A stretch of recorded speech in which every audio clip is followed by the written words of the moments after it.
In the vast expanse of the Pacific Ocean during World War II, where steel titans clashed beneath tropical skies and the fate of nations hung in the balance, one modest destroyer escort would accomplish what no other warship in naval history has achieved before or since. This is the extraordinary tale of USS England, a vessel that in just 12 days sank 6 enemy submarines, setting a record that remains unmatched. Between May 19th and May 31st, 1944, a single American warship would systematically hunt down and destroy an entire line of Japanese submarines, changing the course of naval warfare and proving the deadly effectiveness of new anti-submarine technology. But the story of USS England is not merely of technology or tactics. It is a testament to a rare convergence of human courage, intelligence breakthroughs, and innovation under extreme conditions. And it begins not with thunderous guns, but with the quiet, methodical work of American codebreakers in Pearl Harbor. On May 13, 1944, the Fleet Radio Unit Pacific, FRUPAC, successor to the legendary Station Hypo, intercepted a routine Japanese radio transmission. It was sent from the submarine I-16 to the commander of Japanese Submarine Division 7. The message contained what seemed like mundane operational detail: an estimated arrival off Bougainville in the Solomon Islands at 10 p.m. on May 22nd. But to the trained eyes of American intelligence officers, that transmission was far more valuable than it appeared. It was an opportunity, an opening to strike at the heart of Japan's underwater fleet. The intelligence operation that made England's success possible had its roots in years of painstaking work. Since the war's earliest days, teams of mathematicians, linguists, and puzzle solvers labored in secrecy to break Japanese naval codes. In windowless rooms filled with IBM tabulating machines and mountains of paper, they intercepted messages, searched for patterns, and decoded fragments using a combination of mechanical computation and human intuition. Their work had already won battles, Midway, the Solomons, and beyond. But rarely had decoded intelligence been used so directly and so effectively in anti-submarine warfare. Breaking the Japanese naval code JN-25 required more than mathematics.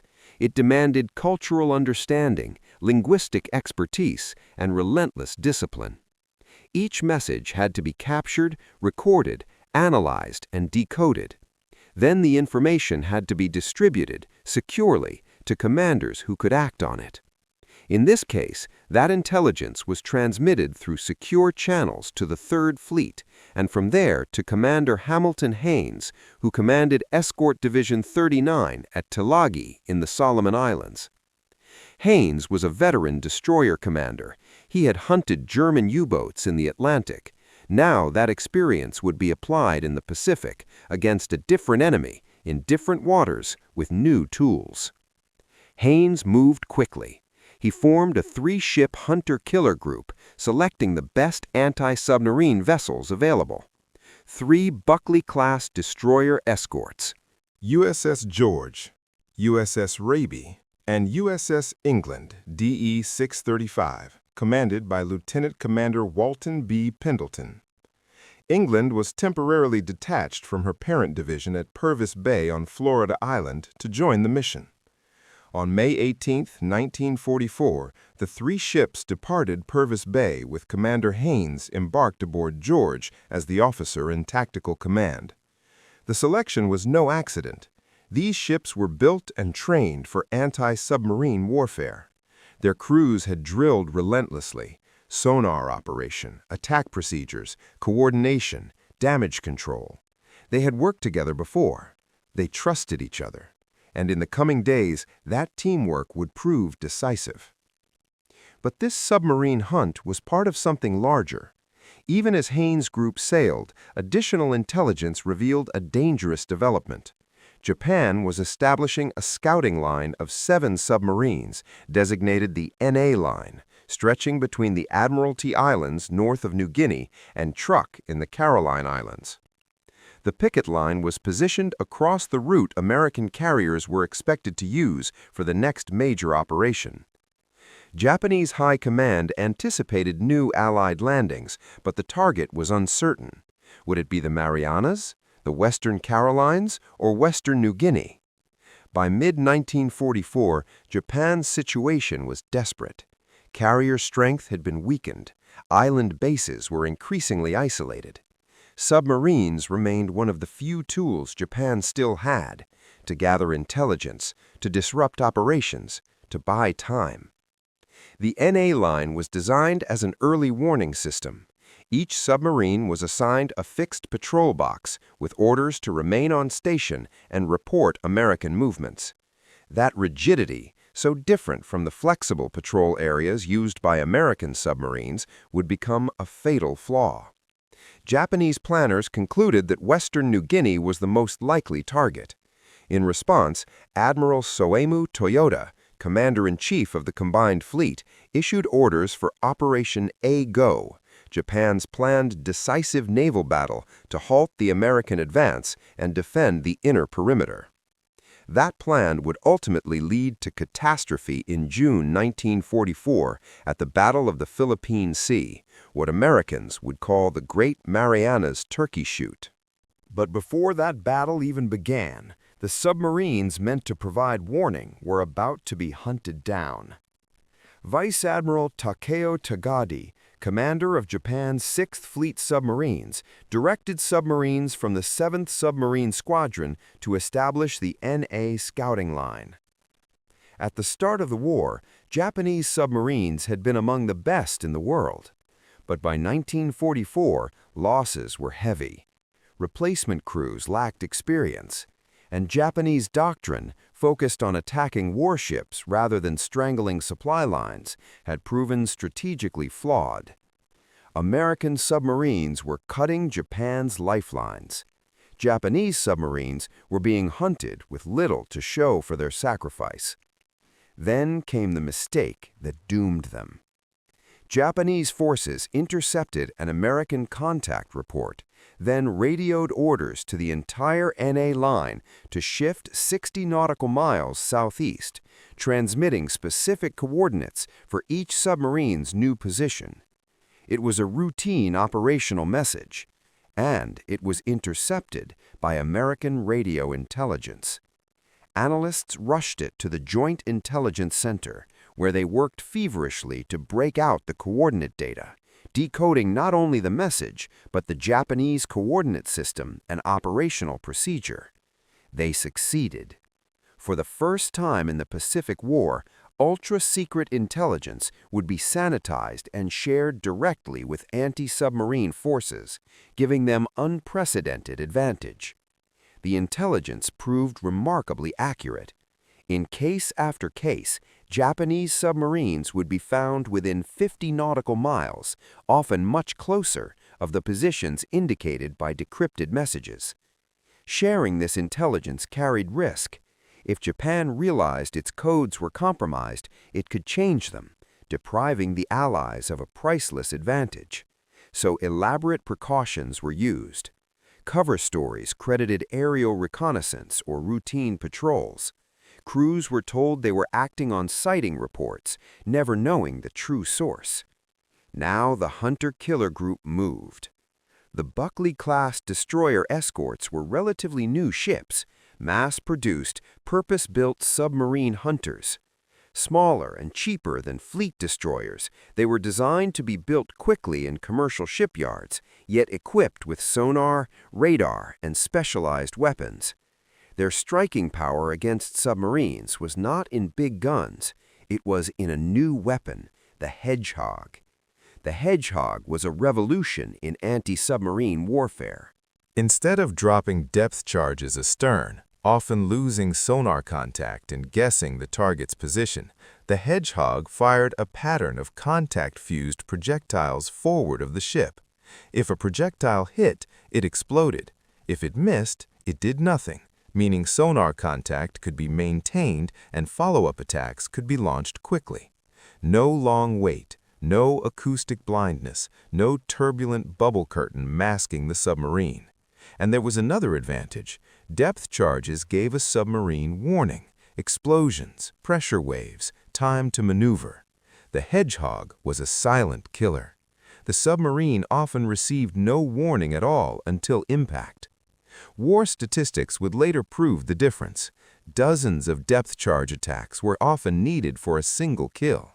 With Hedgehog, the ratio improved dramatically, turning escorts like England into lethal hunters. The first target was I-16. She was no ordinary submarine. A Type C-1 boat, large and long-ranged, I-16 had conducted multiple war patrols and had played a role in Japan's early special operations. She had carried and launched midget submarines. She had participated in supply missions. She had survived the grinding campaign in the Solomons. Now she was carrying rice, rubber bags packed for the starving garrison at Buin on Bougainville, one more desperate run in a war Japan was losing. Her departure transmission had been intercepted, decoded, and forwarded. On the afternoon of May 19, 1944, an Allied patrol aircraft spotted I-16 on the surface north of Bougainville. She was recharging batteries and making speed, like many submarines of the period, forced to run on the surface where radar-equipped ships and aircraft could find her. The three destroyer escorts moved in and began a coordinated sweep. At 1:35 p.m., England's sonar operator reported contact, a solid return, range about 1,350 yards. The hunt was on. I-16 dove and began evasive maneuvers, radical turns, depth changes, speed shifts, false targets. Her commander fought desperately for his crew.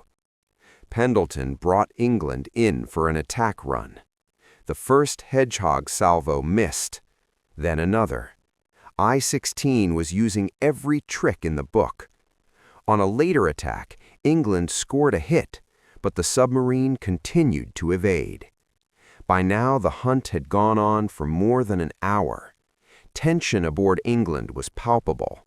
They had the submarine trapped, but they still needed the killing blow. Then England's team adjusted. They observed patterns, tendencies in the submarine's turns and depth choices. And on the next run, multiple projectiles struck. The ocean erupted. The underwater explosion was so powerful it lifted England's stern partially out of the water and rattled the entire ship. Minutes later, oil and debris rose. Rice bags, cork insulation, wood, personal effects. Proof that I-16 was gone. The submarine that had once served Japan's special operations, now destroyed along with her crew on a mission carrying rice to a garrison that would ultimately surrender anyway. But I-16 was only the beginning. Now the hunt turned to the NA line. One by one, Japanese submarines would be found, often on the surface at night, using radar detection, then pinned by sonar, then destroyed by Hedgehog. RO-106, RO-104, RO-116, RO-108, and finally RO-105. The pattern repeated with relentless efficiency. Radar contact, crash dive, sonar reacquired, Hedgehog salvos walking closer. Then explosions. Breaking up noises. Oil slicks, debris, silence. Each kill was fast, each was lethal, and each represented not just a tactical victory, but the removal of eyes and ears Japan needed to detect American carrier movements. On the night of May 30th into May 31st, the final hunt, RO-105, became prolonged and fierce. Multiple ships took turns attacking. Depth charges bracketed, Hedgehogs fired. The submarine evaded again and again. As dawn arrived, the exhausted hunters pressed on. Commander Haynes, still embarked, finally transmitted a line that would become legend. "Oh hell, go ahead, England." England moved in. Her crew had observed the submarine's patterns all night, its preferences, its hesitation, its depth bands. At 7:36 a.m., England fired. The salvo triggered a massive underwater explosion, followed by secondary detonations. RO-105 was blown apart. Debris rose in a spreading field, pieces of hull, decking, personal effects. In just 12 days, from May 19th to May 31st, USS England had sunk 6 Japanese submarines, a feat unparalleled in anti-submarine warfare. And England was not a fleet destroyer. She was a destroyer escort, only months out of the yard, on her first combat deployment. The impact rippled far beyond the immediate kills. Chief of Naval Operations Admiral Ernest J. King sent a message that carried the weight of a promise. There'll always be an England in the United States Navy. The crew received the Presidential Unit Citation. Pendleton received the Navy Cross, but the larger strategic effect may have been even more significant. The destruction of the NA line contributed to Japanese confusion about American intentions. Fleet movements were delayed, operational assumptions were shaken, and when the Americans struck the Marianas, Japan's defensive response was mistimed, helping set conditions for the decisive defeat that followed in the Philippine Sea. Although the U.S. Navy tried to keep England's success quiet to protect the source of the intelligence, Japanese analysts suspected radio intelligence played a role. Yet they continued to believe their main codes were secure, a denial that would cost them dearly as the war continued. In the end, the story of USS England transcends tactics and tonnage. It is a story of intelligence turned into action, of technology married to training, of ordinary sailors executing extraordinary missions under pressure. In May 1944, USS England did something no other warship has ever done, and her record still stands, unchallenged, proof that in war, a single ship in the right place with the right tools and the right people can change history.